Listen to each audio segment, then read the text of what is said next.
Hey everyone, Jen Amos here. I have a quick and very exciting announcement before we jump into this special holiday interview with my family. So guess what? My birthday and Nani's birthday is this month in December. And what better gift can you give us is the opportunity to participate in the Golden Crane Awards 2020 held by the Asian American Podcasters Association. A little bit about this award. This award honors podcasts of distinction and overall excellence, while the purpose is to recognize and increase visibility of Asian and Asian American podcasters. Winning a Golden Crane also encourages underrepresented showrunners to further strengthen their voices and highlight their work. So whether you're new or an avid listener of the show, we want to encourage you to help us represent and continue to do what we can to get our voices amplified and heard. And the way to do that is to help us get nominated for a Golden Crane Award. It's pretty simple. Just check out the show notes of this episode to see how you can help us get nominated today. So just a quick tip, if you would like to get the $15 fee waived to help us get nominated, simply join the Asian American Podcasters Association Facebook group, which you can find in the show notes of this episode. Once you submit your name and email, that qualifies you to waive that $15 fee and nominate us. You also don't have to be a podcaster to help us with this nomination. And for the details where it does ask what your podcast show is, make sure that you go ahead and put in there the Filipino American Women Project, as well as our website, TFAW Project.com. So once again, if you love Nani and I and you want to give us the best birthday present ever for December, we would love for you to help us get nominated for the Golden Crane Podcast Award presented by Asian American Podcasters Association. All right, that's it. With that said, please enjoy this wonderful holiday special that I have the fortune of having with my mom and my sister.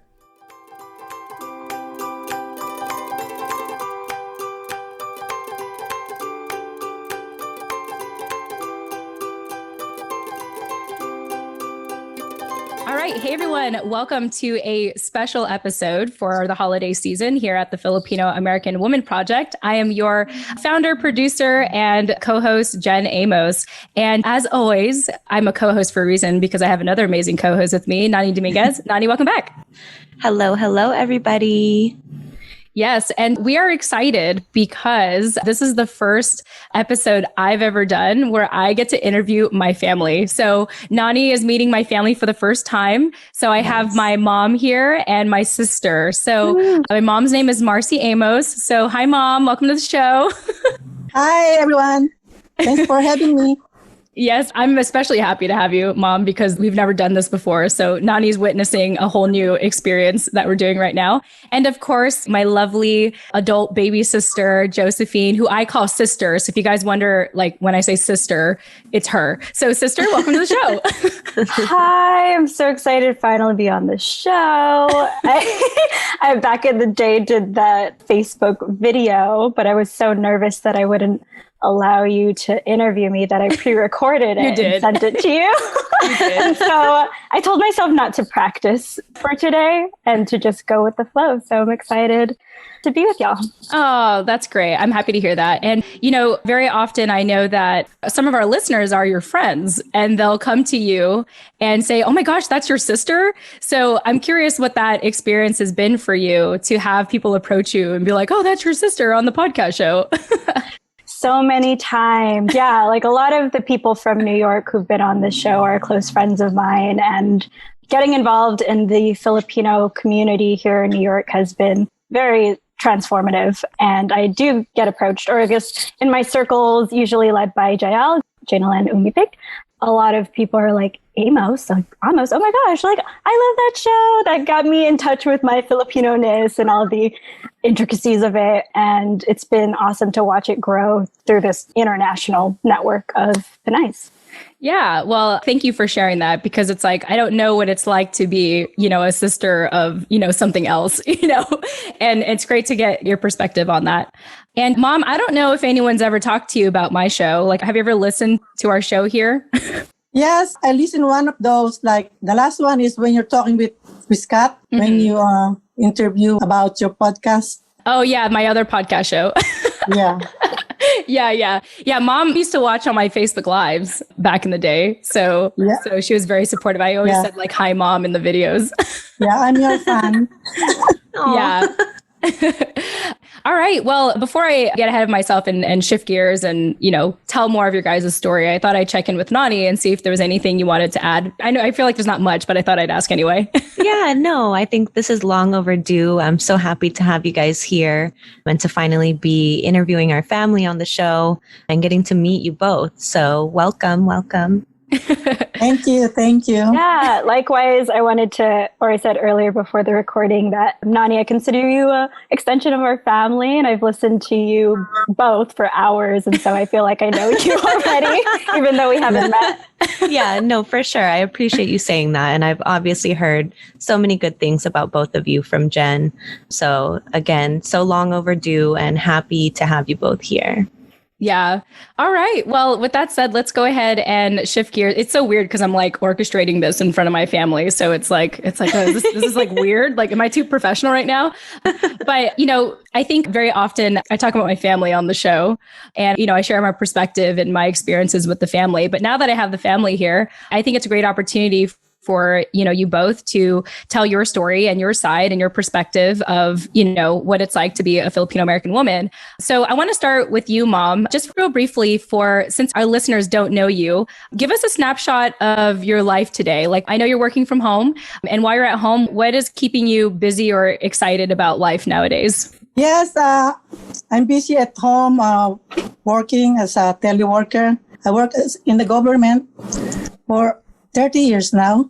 Yes, congrats, Mom. Thank you. It's my anniversary last November 12th. Wow. And I'm just so grateful and thankful, to God that every time I wake up in the morning and breathing and moving, I really praise, that I have purpose in life, to live. So right now I'm just, excited, and happy to work. And in fact, I'm going to be on vacation for this coming Thanksgiving. Ooh. And I have a lot of project going on right now in my house, like changing my, flooring, all the rooms. So when you come by here in the future, when this pandemic, is over, you can see it. What is my the work you've been doing. Yeah, she's busy.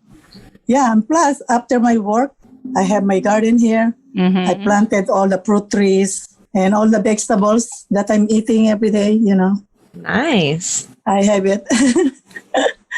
That's my life nowadays. And I'm just, I always go out every day walking, get some fresh air. And that's my life, just go to the grocery. That's all. Yeah. Home all the time, 7 days a week. Sounds like you got your quarantine routine down. Yeah, that's my quarantine. But, I like you're it. staying busy. Yeah, I like it, Mm-hmm.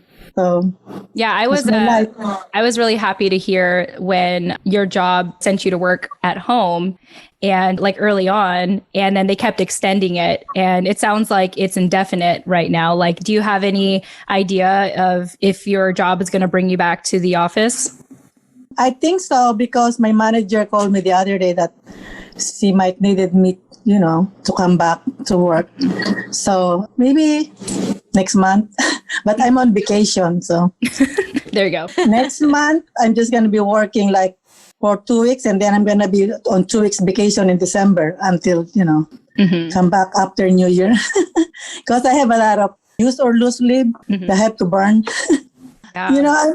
I hope this pandemic is over so I can travel. I can use all my leave, Yeah. Like I did last year. Too. Yeah.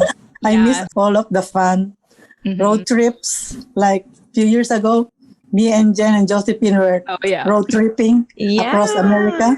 Yeah, I heard about that trip. How was that for you? That sounds like so much fun. Yeah, it is. Right, that's all. Yeah. Well, thanks for sharing, Mom. Yeah. So for our listeners, I think I brought up this story.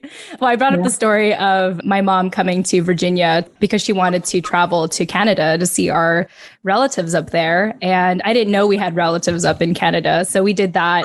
And then we made our way down to visit my sister in New York City for her production, Raised Pinay at the time. And that was, I can't believe that's already well over a year ago now since that's happened. But that was a fun trip. I'll just leave it at that. But thanks, Mom, for sharing. Thank you so much. You're welcome. That. Let's go ahead and transition over to my sister. So, sister, give us a snapshot of your life today. What keeps you busy or excited nowadays? Well, I first want to comment on how cute Mom is and how much you didn't even say I know, right? You're so good at this. What are you talking about? See, I said already. She's a natural. Yeah, that was wonderful. I love that. And English is, I mean, I don't know, Mom, if English is your second language, but it's like, it's just, you're very, very articulate. It's great. Yeah, it is my second language. Yeah, we took English for granted. That's why we're saying because we didn't have to learn another language. But anyway, go ahead, sister. Forgive me not to share with you. I didn't teach you when you were younger. I mean, the Tagalog. Yeah, well, it's okay. We survived. We're doing okay. Yeah. Anyway. Wow. So I don't even know how many months it's been, but my life has been pretty static or pretty much the same the last couple of days. I started a software engineering program, 10 weeks ago, and it's been in the making for about a year or so. I've worked a lot of different jobs in my life. I lived abroad for a couple of years and kind of did a lot of assistantship or education or just whatever I could find, and was living my life very openly and very, I don't know what's next, but I'm just going to go with what comes to me. And so being in New York for the last 3 years, it's been very interesting. You touched upon Raised Pinay, and I know that you've talked about it a lot on this show, but that experience kind of helped me figure out what I'm going to do next. And it's just so happens that, I met a lot of people in tech. I was dating someone in tech. A good friend of mine from Raised Pinay also went this route and really just inspired me and opened me up to these possibilities of building whatever I want or contributing to a larger social impact. And obviously ideas of capitalism and security and salary and all that stuff comes into play as well. And so it took a while for me to kind of believe in myself that I could pick up something new that's so different from my narrative of not really being good at school or not really being interested in anything in school. And I've really been able to flip it kind of through all of the inspiring people I've met in New York and just opening myself up to an idea of this like higher self. So I started picking it up and I applied during the quarantine and was able to get in, and that was huge. Yeah. So kind of my days have been learning, being really in this, I guess, this cocoon or this incubator of learning and being a sponge to all of these new languages and technologies. And so I'm building a web app and just kind of doing things that I never thought I'd be able to do. And so most of my days, I usually go out for a walk by the water. I live in the Lower East Side of Manhattan, and it's been really nice. Some people say New York is dead, but it's actually still quite lively. And been enjoying the fall leaves. My friends have been very careful, and we would go get COVID tests and then go on a road trip or like go on a hike, or whenever we do spend time, which has been, of course, less and less and less. We do spend a lot of time after we get tested. And so that's been wonderful to have them available to me, because otherwise I live alone and just dancing and singing and talking to myself every day. And it's nice to get out and see people. And I try to move. Definitely at the beginning of quarantine, I was working out a lot more. And now I kind of just like, okay, I walked around the block. That's good enough for today. I do stretch a lot though, and that's been great. And I eat a lot of ice cream. I'm obsessed with Trader Joe's. They have so many different like mochi ice creams, and the Thai tea one is my favorite. I bought like 5 boxes of that, and just lots of ice cream. But this time has really been teaching me like how to continue searching for those moments of joy. Like my friend bought bubbles, And she was like, yeah, like, whatever brings you to your child self. And I bought this big green yoga ball and I was like bouncing on it and just like pretending that I was a kid again. Yeah. So it's really like reaching for all of these moments of joy when there's just, so much negativity. Yeah. Well, thank you for sharing. I have so many thoughts, but I thought Nani should go first because you were saying yeah a lot. Yeah, no, I mean, I'm so happy for you about your program. I think it's great that you're finally, coming into your power and taking initiative to like dive into those spaces where you maybe didn't feel as confident before. That is something, a little piece of inspiration, I think that we can all take with us, as well as, reaching for those small moments of joy and just helping them to add up and creating it for yourself, really.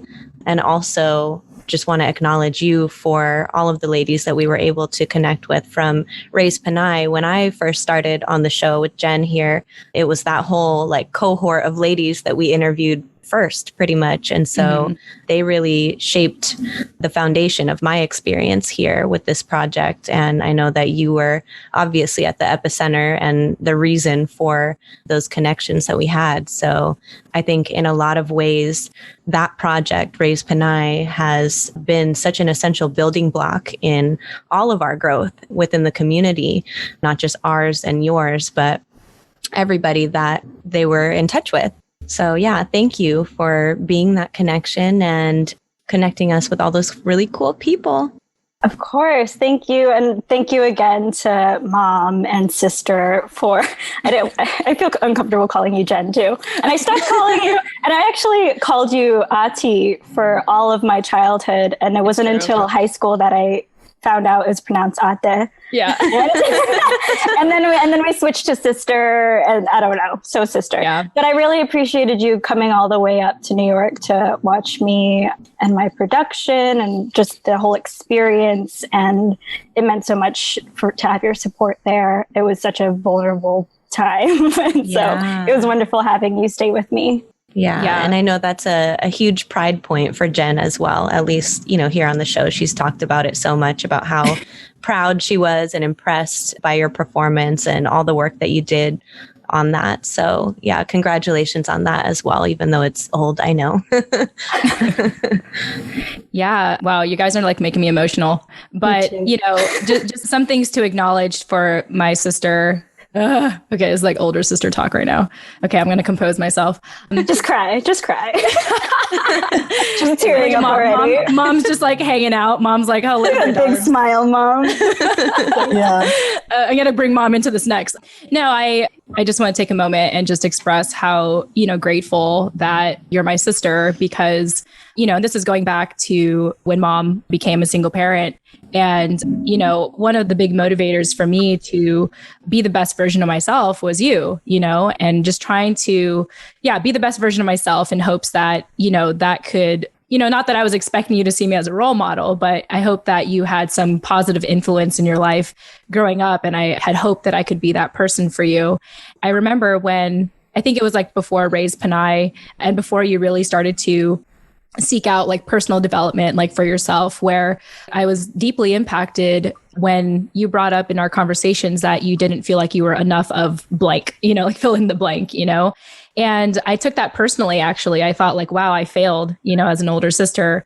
Like I thought I did the best that I could to make her feel confident. Oh my God, I'm crying now. I feel confident in herself, Yeah. So anyway, I'm just, just even in the last like 2 years and everything you've gone through, and that's up to you to share, obviously. But I'm just so like Raised Pinay was very impactful for me too, because I know the work that you put through that, I know the work you put into that. And one fun fact that people should know is that typically with Raised Pinay, you'll have like what do you call like a co-producer sister? Is that how you describe it? And so all the generations had always had a co-producer, but you were the first one to run it by yourself, to produce it by yourself. And you raised a lot of money out of that. Remind us like how much you raised for your production. We were able to raise about $15,000, and that all went to Roots of Health, which is essentially a Planned Parenthood, or the only organization that provides sex health education and reproductive services in the Philippines. And I was lucky enough to be able to go there in February of this year, which was truly life-changing, honestly. And I'm just really grateful to be involved and have been able to contribute my time and energy and all of our stories to such a worthy cause. It definitely put so much into perspective with what they're fighting for or what women and children are afforded and what opportunities are taken away when they don't have these services. So really proud, really proud. Maybe probably my proudest accomplishment so far. Wow. Yeah, no big deal.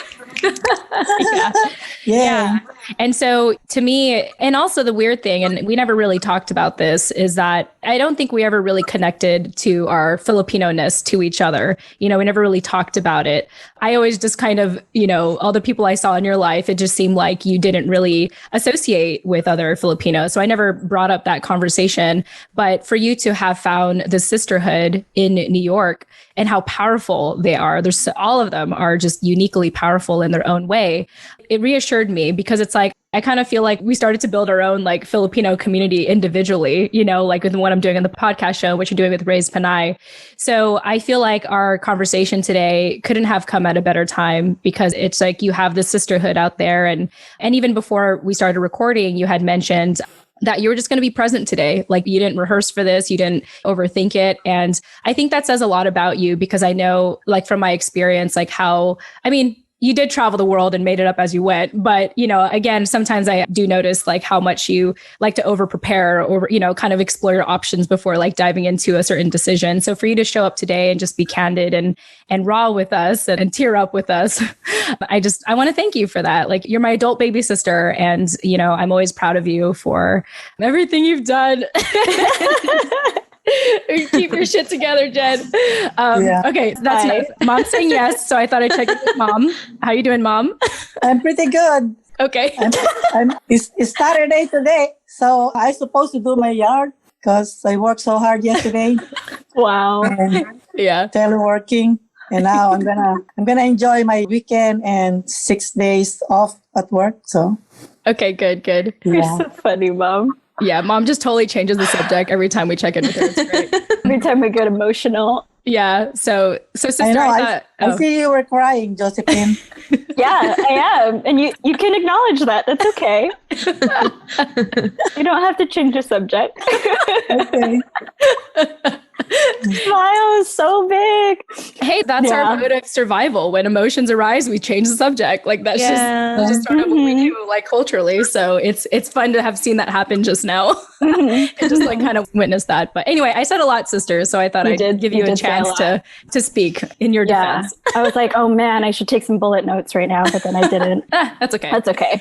Yeah, I love being able to be here candidly and be confident enough to just know that, or to be confident and grounded enough to just speak from the heart. And that's definitely a huge transition from, a year, 2 years ago. And really, I credit to Raised Pinay completely. That was definitely, I went from like 0 to 100 in community organizing and having a community. I really didn't feel like for 2 years in New York, I really didn't have a deep sense of community. I had some friends from college, but I didn't really feel like I was connecting with them. And now my relationships are just so full and we just really see each other. And a lot of that has to do with all of the decolonization schooling that we've been through. And I think now whenever I'm in those circles, I know how hard people are connecting with their history, their family history,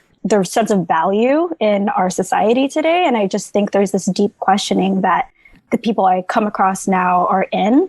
And I really connect with that. I really feel like we're out here growing ourselves and becoming our best selves and really supporting ourselves and seeing each other struggle. And Raised Pinay was it was so powerful to be able to, when my generation was very, I guess, intergenerational. And one story that sticks out is I don't know, I think Gracia might listening to this show as well, but she's a mom of 4 and she's a cancer survivor. And some of the conversations that we were having in our rehearsals whether it was about decolonizing, whether it was about sex, whether it was about just our value as people, she was like, I've never had these conversations before. And it's just makes me so grateful that we can be in that questioning, because I think in this questioning, we really, get in touch with who we are, and that builds our confidence, and being able to break down and open up on like a weekly basis and then share that in front of, hundreds of people built a lot of strength. And it's so great hearing you reflect on Raised Pinay. Again, even now, I just feel like I've been in a deep reflection of it since it started. And so it's good that, I'm still crying about it. Like, it's good that I still feel these strong feelings about it, because just because it ended, a year ago doesn't mean that healing and that questioning has ended. Like, that's just something that's part of my daily practice, and that I take forward with me and share also with others that I meet. And it's been a lot. it's been a lot. So much has happened. But now I guess the point of it is my relations with others, and then my sense of self has really elevated throughout that process, being so difficult. I really felt like I was crying every single day. I just felt, and then I had so much like therapy and so much. I took Nicole Mashali's Manifesting Magic like 3 times. Oh, you did? Oh my God. I did. Yeah. Yeah. And it was great, because like now I really practice gratitude and really practice my imagination muscle a lot, which is great. So now when I do spiral down, when I used to many times in my life without having these tools, it either doesn't last as long, or I really see those. My close friend Sharina said that, like, I was asking her the difference between spiraling down to like that really dark place and going lower and lower and lower, and she pointed out the difference of spiraling down, looking around to really see those dark emotions with the intention of healing. And so there's been like a shift in when I do have those sad days of like, oh, this is sad, this really sucks. Like, I hate everything. And that just gets worse and worse. But if I go into it with the intention of like, this is really shitty. I don't know if I'm allowed to curse. Oh, it's explicit. Yes, okay, great. This really sucks, and I'm going to feel this so that I can heal. And I think that's been just a huge shift as well in my life. I'm kind of going on tangents, but so much from Raised Pinay, and I'm so happy that like we can have these conversations. And I also think that our family dynamic changed 1,000,000% in the last year as well. Yeah, at the beginning of quarantine, I experienced a breakup, and I never in my life would have thought I would have a video chat with Mom and Kuya and Chang, and they would be receptive to it and like talk to me about it and make me feel better from it. And that's huge, because our family really didn't talk much at all growing up. And so it just goes to show that the more you grow and like question yourself in your life, that you can change this is corny, but yeah, you can change your reality. You can change your narratives. And I'm going to stop now. That was beautiful. That was beautiful. Nani, I just wanted to check in with you. Yeah, no, I forget what I was listening to the other day, but someone was talking about a conversation between like someone from our generation and like their parents, or maybe it was their grandparents. And the grandparent was basically saying, no, you guys are, because there's always that like intergenerational conflict. And the grandparent basically said, no, you guys are all going to be okay, because you guys talk about your trauma. You talk about your hurt. And it's true. We are, as a community, really learning how to unpack and unlearn and decolonize and relearn in such a collaborative and like collective way that feels it's a different type of like support, and we're all learning from each other. So I really appreciate you being so thorough in, describing the ups and downs that you've experienced, because like I was talking about with Jen earlier before we were recording here, everyone is at a different place in their journey listening to this show. And so just because, Jen and I have had some really extensive conversations about a lot of these topics in the past, so maybe we don't talk about those things as much or as in depth as we do now. I know a lot of people will resonate with everything that you described or at least some part of what you described and really find value in hearing your story. So yeah, it means the world to have you kind of give us a little glimpse into your world. Oh, and I didn't acknowledge enough of my sister. And I'm remembering what you talked about, having that sense of responsibility for me or how I felt about myself. And one, like, I really appreciate that you felt that way, but I absolutely see you as a role model. I think I wrote an essay about it in 4th grade. And like, I was like, my sister is my hero. And how I think what you taught me the most was you taught me a really great sense of expansiveness. Like, you really reached for so much leadership and you did so many things that really taught me that I can do anything. You reached these leadership positions where you touched people's lives. And I remember you would come home and be like, I made them all cry. And then the next weekend in your like Filipino organizations, because of your presentations were like so good. And then like the next week you'd be like, I made them all cry from laughter. Like, it was just like, man, like I want to have that impact. Like I want to believe in my voice as much as my sister does. And bring that forth and like, create this huge network as well. And so you're absolutely a role model, and I'm sorry you felt responsible for my self-worth, but you did absolutely help build my self-worth, and you as well, Mom. I could talk about Mom later. No, I was kidding. No, I'm kidding. Yeah. Thank you for saying that. Cause it's like, I think that, from one older sister to a younger sister, it's like, I think like at the end of the day, like we're individuals and we have different realities. Like the way I was raised was completely different from the way you were raised, even though we lived in the same household. Like very often, I feel like I was sort of a barrier from all the problems that we were going through as a family.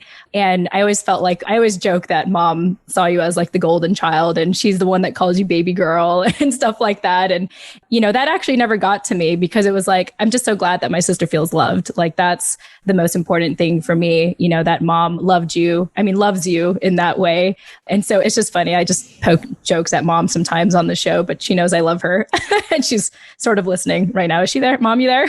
Yeah. I both love you. Okay, thanks. We love you too. We love you too, Mom. And then the last thing, and John. And yeah. Who is in here? We are 3. It's established that Mom loves all her kids. Okay. Yes. Yeah, you're equal. All of you are equal. Yeah. Okay. No, I was kidding. Yes, I believe. Okay, sister, you were going to say something? Yeah, one more. I keep remembering stuff that you said to me. Yeah, I definitely learned most how to heal from you, just because of, all of your women's groups. We talked about therapy and our different experiences with therapy, but how much dedication you put into your own healing was huge because with Raised Pinay, my piece was about all of the different types of abuse. Yeah. Mom and grandma experienced. As abstract and short as my piece was, it was really, the center of it was just the amount of abuse we've taken and held strong for our families. And what was so difficult about that piece was the sense of guilt I felt of not being able to protect the ones I love, or like not understanding how to accept the situation and like, what do I do with this information? Like this new information of, these sexual assaults and these marriage abuse, and still grappling with that. Honestly, it's still like an open question, but I always look to you for how you've been so dedicated to your healing and all of the different resources you've utilized. And that really taught me that, if I want to heal, I can, like, I can find the support I need and I am not alone. And that's huge as well. Yeah. And I'm so glad that you did that for yourself, because at the end of the day, and Nani and I were talking about this offline, that what we want for the show to really be is a mirror to our listeners to see themselves, to see themselves in our stories and the things that we share, and to own it, like to own your story or your narrative. Because when you do, then you know that you matter and you know that you need help, that you know that you deserve to get the help that you need. And so it's just great to hear that. I'm so glad that I was who I was because it inspired you in your own way to like save yourself essentially, you know, and seek help and not necessarily look to external factors for a sense of approval. Or, I mean, of course we tend to struggle with that. I think that's always going to be a women's issue to seek like some external approval of some sorts. But I'm just so glad that you took that initiative and you did the hard work, you know, to work through all of that. And I also liked how you said that you continue to do it. It's part of your daily routine to heal because you don't just heal once. So it's a never ending process. And I just want to jump in and offer that is totally the Jen effect. You know, sister, you have had the privilege of, you know, growing up with someone like this and having that role model in your life, you know, as you were growing up and through your adult life now. But on this show, you know, I can definitely say that she's had the same effect on so many of us, including myself, and really been such a catalyst in teaching me also, you know, how to heal and what to do to heal. So I know it really resonates with me to feel kind of like lost in the sauce that way and to have, you know, such a light like Jen be there to guide us through those times is like, you know, it speaks volumes and I'm externally grateful as well. Well, thank you both for making this a Jen show. Yes. My birthday is coming up, so I guess it's a good way to celebrate. Mom, anything you want to add? I just want to say thank you for, you know, for doing this show. You know, I hope it helps with your podcasts, you know. Thanks, Mom. So, I appreciate that. yeah. Okay, cool. So, you know, the heart of the show is to, again, going back to that the show, we want it to be a mirror for our listeners to see themselves in our stories and our lessons. So I want to go ahead and pivot. So sister and mom, I told you both. By the way, Nani, I just thought I'd share a random fact to you and our listeners. The closest people in my life, I give them like nouns. So my sister, I call her sister. Mom, I call her mom. My best friend, I just call him best friend. Like I don't even say his name. So I just thought I'd, in case you're wondering like why I'm not calling them by their names, it's just You say like, John though. Okay. I do say John. My brother. He's different though. I'm not saying I'm not close to him, but it's just that I don't know. Yeah. Anyway, good point. You got me there. Okay. So eventually you're going to start calling me co-host is what you're saying. I might. Yeah, exactly. That might, like co-host, go ahead. Like that might happen. But for the sake of our listeners who can't see us, I have to call you Nani. So. Oh yeah, that's true. But you know, definitely in conversation with other people, I always say like, oh, my co-host this, my co-host that. Anyway, so fun fact. All right. So really the heart of the show is to share a life lesson and a story that aligns or that inspired that life lesson. So I wanted to start with mom because it's mom. So mom, do you have a lesson that you want to share with us today? So this could be a lesson, a mantra, a quote, a Bible verse. Do you have any that you want to share with us today? I can share my diagnosis of my health. Mm-hmm. That my health is my most valuable asset right now. Mm-hmm. So I was diagnosed with diabetes in February, and then it's just like a wake-up call for me to change my lifestyle. Mm-hmm. And, I start to wake up early to walk 3 to 5 miles. I eat healthy food and have plenty of sleep or rest every day. I take advantage with this quarantine, my teleworking at home. I have a chance to do that. And now I have weight like 110 pounds. I start from 130 and now I'm 110. So I lost 20 pounds. So I'm trying to keep it that way, Mm-hmm. So this is my building healthy habits, So trying to keep moving, every day by doing my garden every afternoon after my teleworking and, cooking healthy food.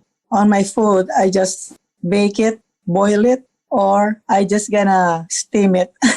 Mm-hmm. Yeah, I'm trying not to eat, unhealthy food so I can maintain it. So for my, when I find out that I have a diabetes, it's just like, I want to continue and, as long as I live, I hope. Because in my family, my mom is diabetic and she passed away with all the illnesses, with the complications with the diabetes. So It's like, I'm going to be 63 next April. So, I hope I could live longer because with this illness, it's like inherited because she got this illness when she was like 60. Even my dad, I hope I could get his gene. He has it, but he's still alive right now. He's like 96. Wow. Yep. Yeah. And he's still living. Yeah. So, and he's healthy right now. So, but he has these illnesses. Yeah. So hopefully I could live longer, like my dad. Yes. Live long, Mom. And I hope, I could pass it to you, with you, Josephine and Jennifer, that you could start early, to what's healthy diet. Yeah. As I talk about ice cream. Yeah. As I drank like literally every day this week.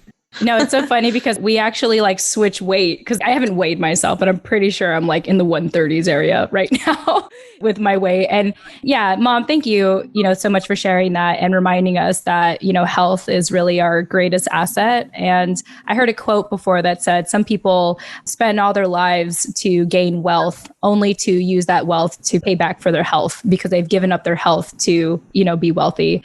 And, it's very inspiring to know that Grandpa is still alive. He's, 96. I didn't even realize, like, I felt like the last time I've heard about him, he was 92. So like 96 is just amazing. And I'm very proud of you for really responding to that wake-up call when you were diagnosed with diabetes to really take care of your health. And, sister and I want to keep you around. So I'm very happy for you to continue to be around. And I hope you live as long as Grandpa, if not longer. And yeah, it's just a good reminder, even for me, to take care of my health, which I'm not doing a great job at all right now. Anyway, that's it. I'm actually going to get into swimming, but that's a conversation for another time. Yeah. But yeah, thank you, Mom, for sharing. Sister, I thought I'd check in, see if you had any thoughts about what Mom said. Yeah, I love the great sense of discipline. Thank you for demonstrating that. And I love that you keep us involved with all of your progress. There was pictures. Yeah, there was a point during quarantine where every day you would go on a walk and send us a picture, and I'm just like, oh, that's my mom. Yeah, look at her walking. Yeah, and I love that. I love to see it. I'm full support of it, and I also want to note how, health is the full picture. And, Mom, you practice gratitude. You have such a great work-life balance, and you're on your feet. And I think you just do a good job of keeping the full spectrum of health in mind as you carry yourself. And I love that. Yeah. Thanks. You're welcome. Nani thought I'd check in with you before we ask my sister her life lesson. Yeah, when you said you're taking walks every day, I didn't realize you're doing 3 to 5 miles. That's a long walk.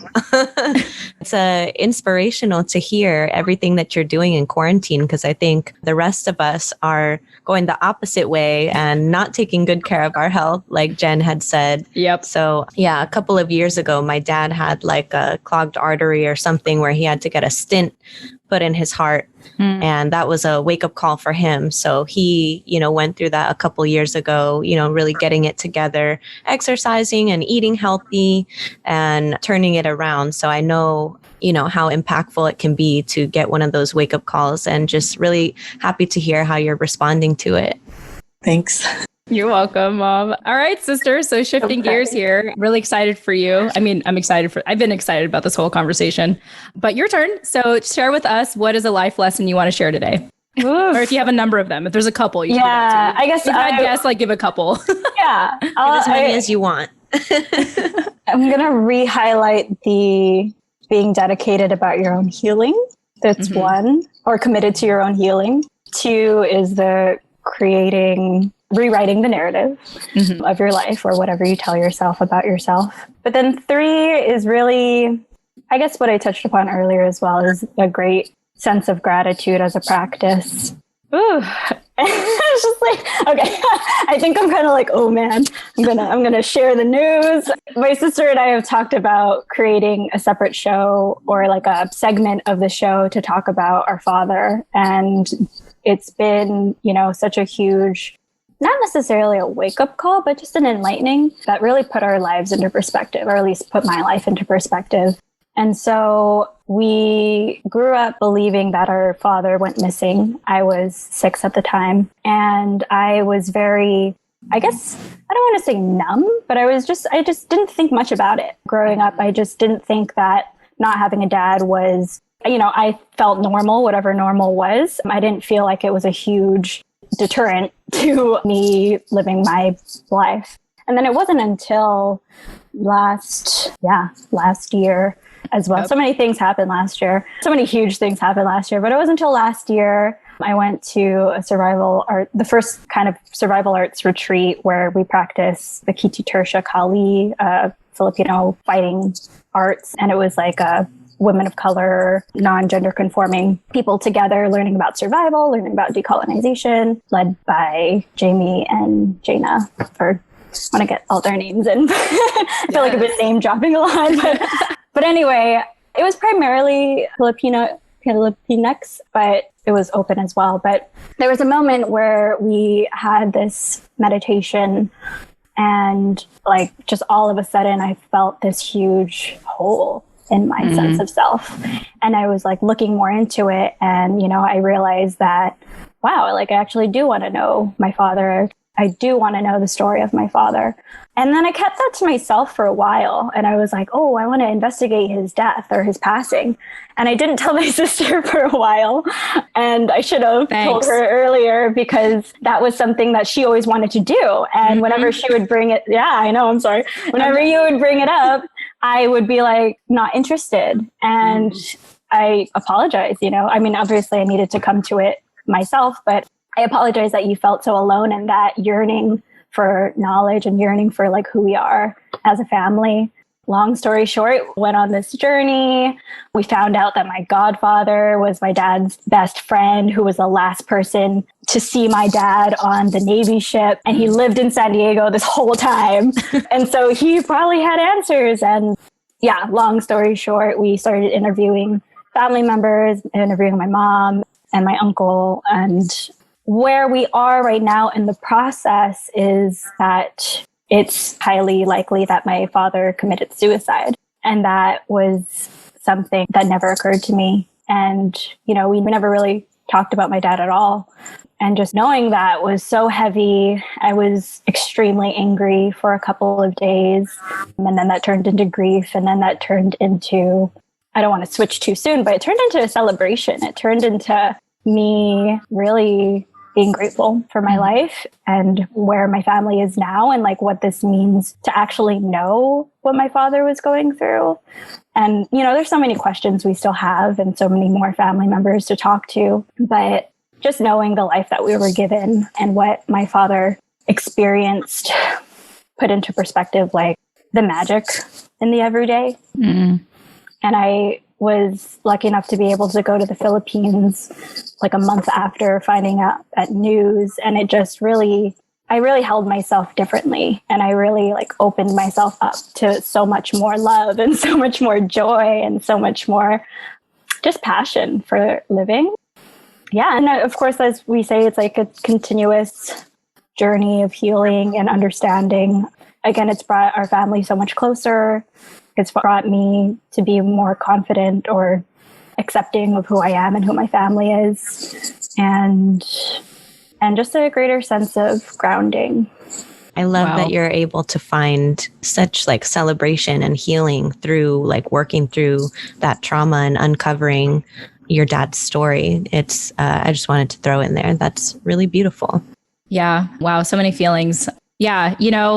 I think 2019 was a very pivotal year for you, a very transformative year with like Raised Pinay and, seeking out your own healing and personal development and, to the point where you wanted to know about dad. And, just like, as you mentioned, even though we all were raised in the same house, we were raised differently or we had different experiences.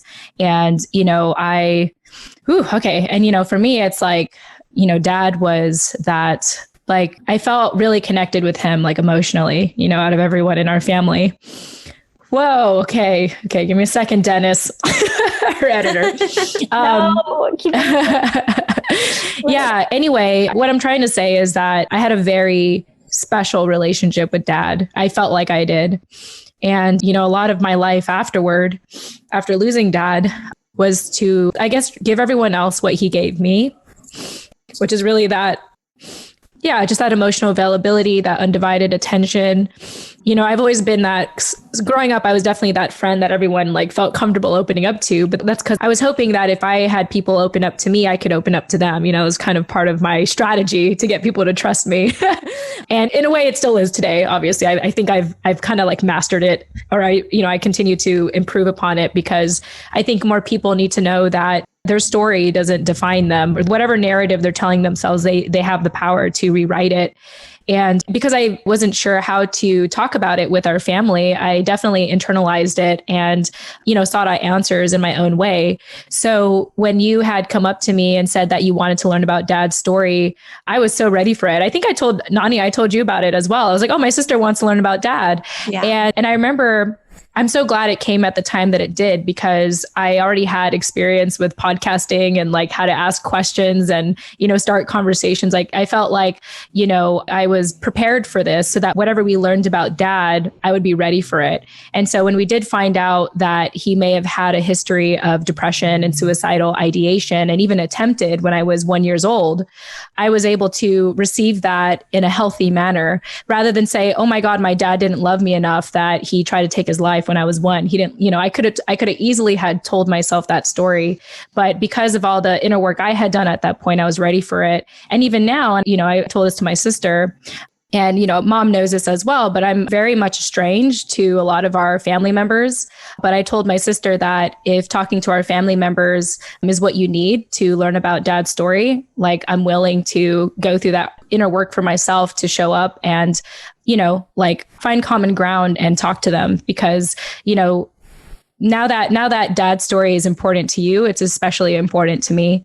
So thank you for sharing that. I almost thought we weren't going to touch upon that today in our conversation. So it means a lot to me that you brought up dad, considering this is a family show right now. So I'm curious, Mom, if you had any thoughts about what we talked about so far about dad. Mom? Yeah, October is his 21st death anniversary. Mm-hmm. October 19, last October, 2 months ago, last month. So, you know, it's still lingering in my mind, you know, what he's been through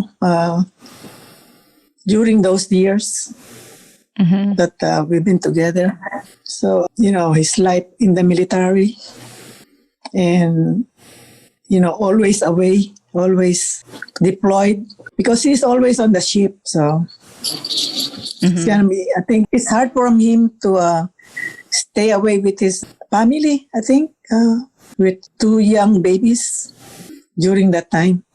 So, you know, we both, during that time, I'm just staying home, and we live in Japan. We stationed there during that time, we stationed there in Yokohama for 4 years.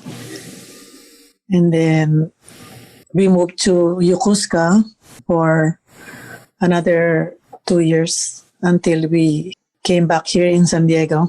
And then after that, after staying here 3 years, and that's when Josephine was born in 1993, we went back to Japan again in 1996. And then that's when he passed like in 1996 when we stationed back to Japan for the second time, because we have 2 station, or he went to Japan again for the second time without his family, and then we followed him, like me and Jennifer and John. I think 3 of us. Josephine was born already when we followed him. So I think that's when he start, you know, getting all the burden and, you know, the job, family. That's why. So I don't know what happened in his mind when during that time. So they just, you know, they just told me what happened. With the 2 chaplain came over to tell me the bad news, and they investigated like for a couple of months.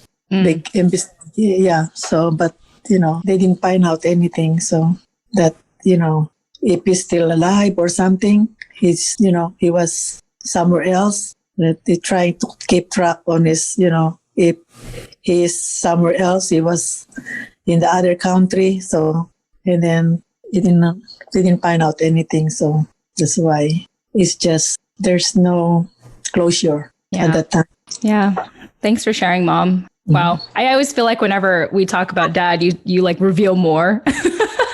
There was like some pieces in there. I was like, oh, I didn't know that. I didn't know the investigation went on for months. Like I knew they had a search crew for 3 days, but I didn't know that story. And, it's that big question mark that has been a part of my identity for the majority of my life, and I feel fortunate to had come to a place with enough help and support to learn that it's okay to not know all the answers sometimes. Like sometimes like our life isn't meant to always find the answers. Like sometimes we find out afterward, it's about living life today, despite what we know and what we don't know.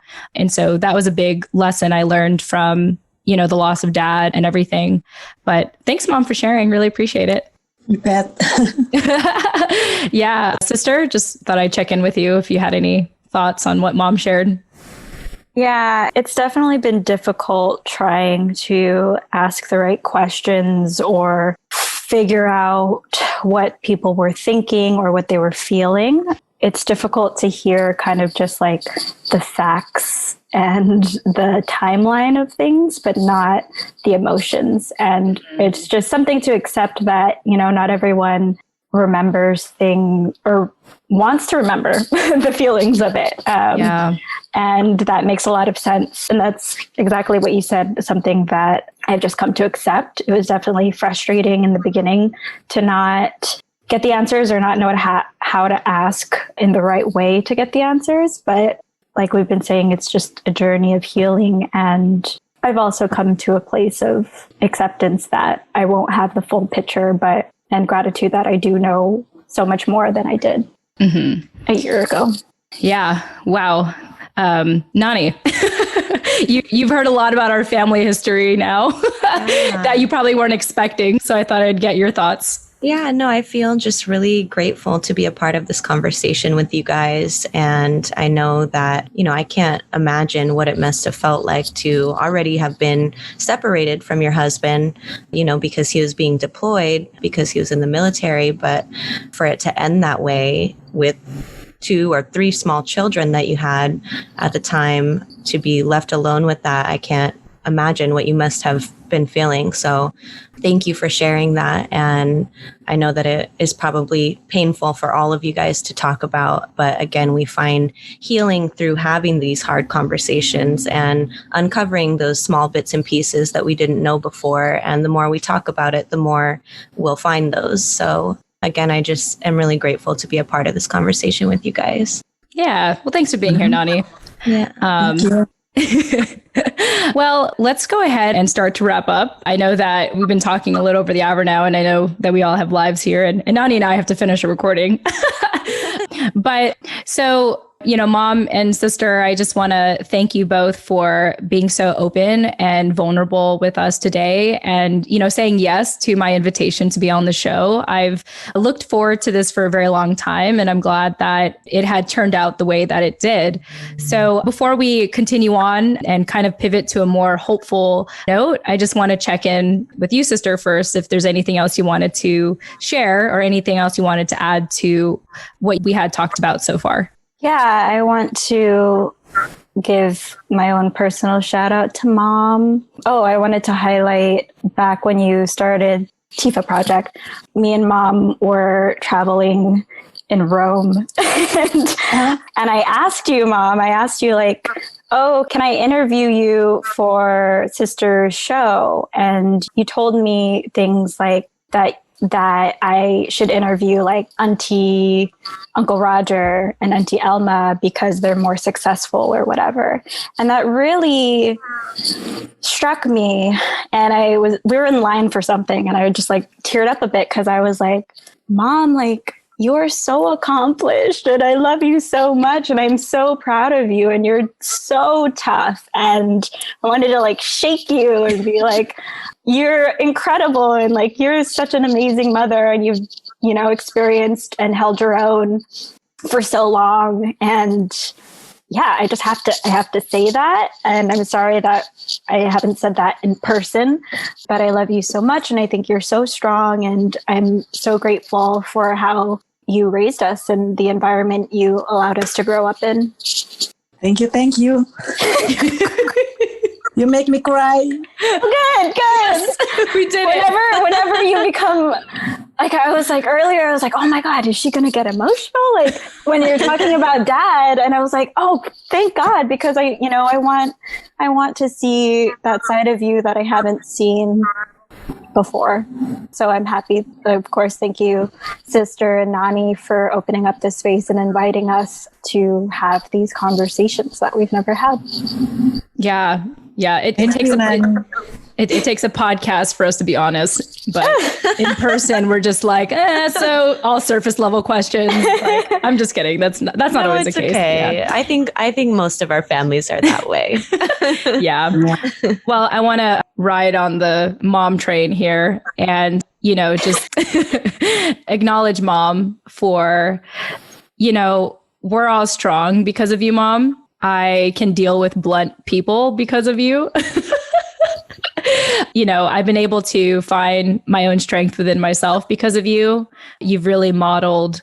Of course, I would always wish that you opened up to us more emotionally, but I have a feeling why you did that. You had to be strong for us. You had to raise us. And, of all the things that we've been through, all the things I've put you through in my teenage years, I just want to thank you for your unconditional love for us. And just, it means so much to me that whenever we talk, even as a family, you speak nothing but gratitude, just how grateful we are for your health and how you've, been in government, working in government for 30 years now. And, you're always counting your blessings. You're always saying blessed. That's like your number one word on Facebook.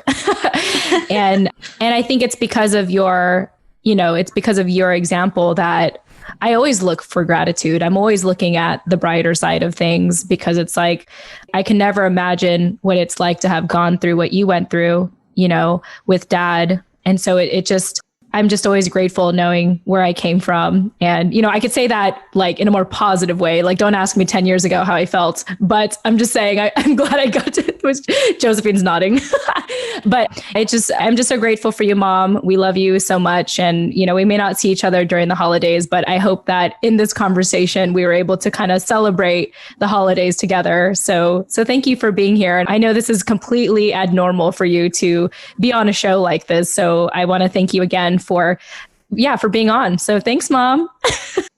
Thank you. You make me cry. Yes. Okay. All right. Well, Thank you so much. Thank you so much, Nani. Thank you so much, Jen. Thank you so much, Josephine. I love you all. Yes. Thank you, Mom. We love you too. Yeah. Well, let's go ahead and wrap up on a positive note here. And, 2021 is just right around the corner. And obviously we don't know what the future holds, but I just thought each of us can share maybe our hopes. You could either share like what you're grateful for or like your hopes for 2021. So who would like to go first? I'll go first. Okay, Nani. I am looking forward in 2021 to hopefully having more conversations like this and just really learning how to stay present in my vulnerability. I think that is what the gem that I'm taking away from all of you guys today and how I really hope to communicate with my family in the future or moving forward. Wow, that's powerful, Nani. And I'm glad that eavesdropping in our conversation inspired you to to do something like that. Yeah. Thank you for sharing, sister or mom. Yeah, I'm hoping that you can still continue to do your success on your podcasting with Nani and whoever wants to join you. And I hope there's more people, get involved with your business. And, well, thanks, Mom. And I wish you have a happy life together with Scott. Oh, yeah. Yeah, it's going all right. Husband. With the husband. Thanks, Mom. Yeah, it's been going great. He's cool. Sister? Okay. Well, one thing I hope for and looking forward to is being in person with y'all. Yeah. That's One day. One day. I'm looking forward to being in person with people. I'm looking forward to a successful job hunt. And I'm looking forward to love. I'm going to speak that into existence. I'm looking forward to love. Yes. Yeah, I pray for you, Josephine. Oh, thanks, Mom. One day. Because sister is the only single one right now, so that's why Mom's praying for her. Yeah, it's gonna come one day. Thank you. Yeah. Oh my God, it's too good. I guess I'll wrap up. Yeah, I just a little bit to piggyback off of what Nani said. I am affirmed that what we're doing is good, is right, it's helpful. And so I hope to continue doing this. I hope to continue inspiring people to come to our space here and know that they can be themselves and feel seen, heard, and validated, whether it's here or they're so inspired that they do it in their own way. Because as we know, Nani, some people have met, through our network and created their own stuff, which has been really beautiful to see. But that's my hope, is despite everything that's going on, or because of everything that's going on, I hope that for 2021, we continue to have raw, vulnerable conversations. A clear example is the conversation around politics. It could be so polarizing nowadays, and Nani and I have had our conversation around that just recently. And it's my hope that if we have more conversations like this, or have a space like this, even if we have opposing ideas or beliefs, that we can talk about it in a very loving way and still come together at the end. I have to give a shout out to one of my girlfriends, Giselle, because we also had a very heavy conversation recently, but I feel so fortunate because we touched base again just last night. And I remember just saying to her, politics and all of that aside, current events, I don't ever want that to get in the way of what I have with you, because if I know I need someone, I know you're going to be there for me, despite our opposing beliefs. And so, I just hope that we can continue to have compassionate, healthy, open conversations. And, if this show is a start of that, if this show is a catalyst for other people to do the same, then I'm glad. And so I hope that 2021 will be a more fruitful, heartfelt, humanizing year for all of us. And obviously, whatever the next normal looks like, hopefully when we meet in person again, I can give people big hugs. I think that's what I want for 2021 is hugs. Big, long hugs and maybe inappropriate kisses on the cheek. It's like, let me just kiss you on the cheek. I'm not that kind of social person, but let me do it. 2021. Awesome.